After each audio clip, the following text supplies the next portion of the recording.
नमस्ते, मैं हूँ अनुराधा और आप सबका अनुराधा मेडिकल क्लासेस में स्वागत करती हूँ। तो मैं आज आप लोगों के सामने एक इंटरेस्टिंग टॉपिक को लेकर के आई हूँ जिसका नाम आप देख रहे हैं बोर्ड पे लिखा हुआ है आर्टिफिशियल। क्या है? Artificial fertilisation. फर्टिलाइजेशन को सबसे पहले समझने के लिए समझना होगा कि किसी भी प्रकार के संतति को जन्म देने के लिए यानी कि ऑफ स्प्रिंग को जन्म देने के लिए दो चीज़ का रिक्वायरमेंट होता है, एक मेल का और फीमेल का। मेल एक तरह के गैमेट को रिलीज़ करते हैं जिसे हम लोग मेल गैमेट बोलते हैं और फीमेल एक तरह के गैमेट को रिलीज़ करते हैं उसे हम लोग फीमेल गैमेट बोलते हैं। ह्यूमन का बात करें तो ह्यूमन में मेल गैमेट जो होता है स्पर्म हो जाता है और फीमेल गैमेट जो हो जाता है वो क्या होता है, एग हो जाता है, ओवरी हो जाता है। तो जब एग और ओवरी का एक दूसरे के साथ फ्यूज़न हो जाता है that means fusion of male and female gamete is known as fertilization. Hindi में अगर बोलना है तो मेल नर युग्मक का मादा युग्मक के साथ का संयोग होना ही निषेचन की प्रक्रिया कहलाती है। यदि कोई लोग डेफिनेशन को लिखना चाहते हैं तो जब मैं बोलती हूँ तो आप उसको लिख सकते हैं। आप अभी से ही अगर नोट्स बनाते हैं छोटे छोटे पॉइंट्स करके तो आप देखिएगा 1 साल के अंदर में आपका बहुत बेहतरीन नोट्स बन जाएगा।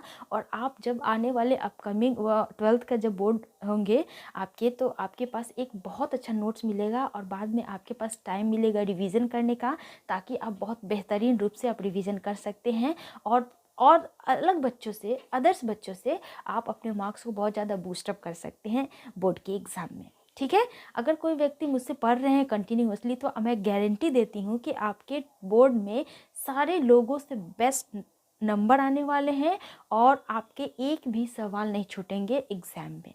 तो सिर्फ मेरे साथ बने रहिए, आप अपना ट्रस्ट दिखाए रहिए क्योंकि मैंने बहुत सारे बच्चों को पढ़ाया है, उनके मार्क्स भी आए हैं। अभी मैं ऑनलाइन प्लेटफॉर्म पे जुड़ी हूँ तो आप सबसे रिक्वेस्ट कर रही हूँ कि जो नए बच्चे हैं उन सारे को भी मेरे इस प्लेटफॉर्म के बारे में बताइए और मेरे चैनल्स को लाइक शेयर और सब्सक्राइब भी कीजिए और जितने भी बच्चे हैं 12th वाले उन सारे को ये वीडियोज़ को शेयर कर दीजिए। इतना आपसे हम्बल रिक्वेस्ट है। ठीक है, तो चलिए बढ़ते हैं आर्टिफिशियल फर्टिलाइजेशन की तरफ। तो फर्टिलाइजेशन जो होता है दो तरह से होता है, नेचुरल होता है और आर्टिफिशियल होता है। जैसा कि लिखा हुआ है तो समझ ही गए होंगे कि हम लोगों ने तो आज तक नेचुरल फर्टिलाइजेशन पढ़ा था।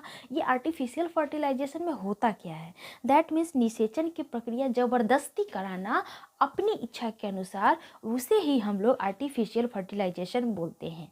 इसमें जो होता है बेसिकली दो तरह के फर्टिलाइजेशन के प्रक्रिया के दौरान दो तरह के कार्य किए जाते हैं, यानी कि ऐसा भी बोल सकते हैं दो टाइप के होते हैं आर्टिफिशियल फर्टिलाइजेशन, जिसमें पहला है इमेंसिकुलेशन एंड दूसरा देख रहे हैं बैगिंग का प्रोसेस। ठीक है, इमेंसिकुलेशन को सबसे पहले समझते हैं कि होता क्या है। फर्टिलाइजेशन के लिए आप जानते हैं कि फीमेल को का जो गैमिट होता है वो एक जगह स्थिर होता है, मूव करना पड़ता है किसको, मेल गैमिट को ही। फीमेल अगर हम ह्यूमंस का बात करें तो कोई भी फीमेल क्या होती है, स्टेबल होती है, मेंस्ट्रुएशन का प्रोसेस होता है। एक फीमेल एक मेल गैमेट ही यानी कि एक पुरुष ही किसी महिला के पास आकर के संबंध स्थापित करते हैं और जब स्पर्म का इजेक्शन हो जाता है फीमेल के बॉडी में, स्पर्म मूव करके ओवरी के पास पहुंचते हैं, तभी जाकर के फर्टिलाइजेशन होते हैं।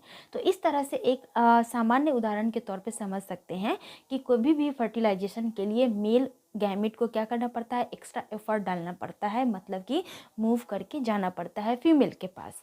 ठीक है, तो उसी प्रकार इमेंस्ट्रुएशन और बैगिंग में भी जो सीधे डायरेक्ट संबंध जो स्थापित होते हैं वो किससे हैं, आपके मेल गैमेट से है। तो मेल गैमेट में आप जानते हैं कि प्लांट के केस में क्या होता है, मेल गैमेट को हम लोग क्या बोलते हैं, स्टामेन बोलते हैं। स्टामेन में बेसिकली ये क्या होता है, आप जानते हैं कि एंथर होता है और ये वाला नीचे वाला जो होता है इसको हम लोग फिलामेंट बोलते हैं।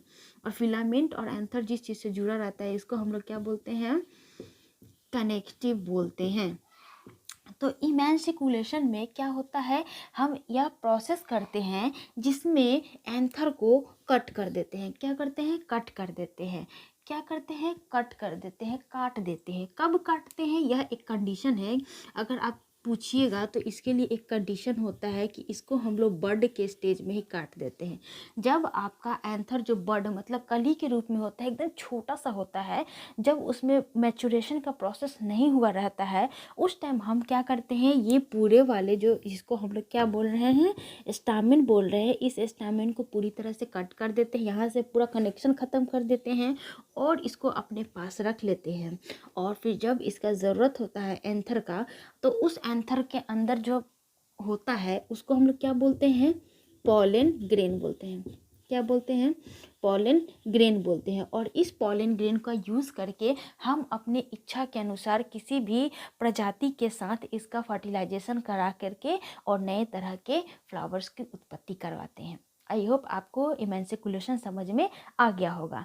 कभी कभी क्या होता है, इस तरह से कटिंग करके हम लोग पॉलन ग्रेन को सेव कर लेते हैं, अपने पास प्रोडक्ट के रूप में इसको जमा कर लेते हैं। और आप जानते हैं कि पॉलन ग्रेन जो होता है, इसका यूज़ हम लोग न्यूट्रिशन के तौर पे भी लेते हैं। यानी कि जो लोग बहुत ज़्यादा अपने बॉडी बिल्डिंग्स के लिए वर्क करते हैं, प्रोटीन को अपने डाइट में ज़्यादा इंक्लूड करते हैं, तो वो लोग के लिए एक पॉलन ग्रेन बहुत अच्छा प्रोटीन का सोर्स होता है।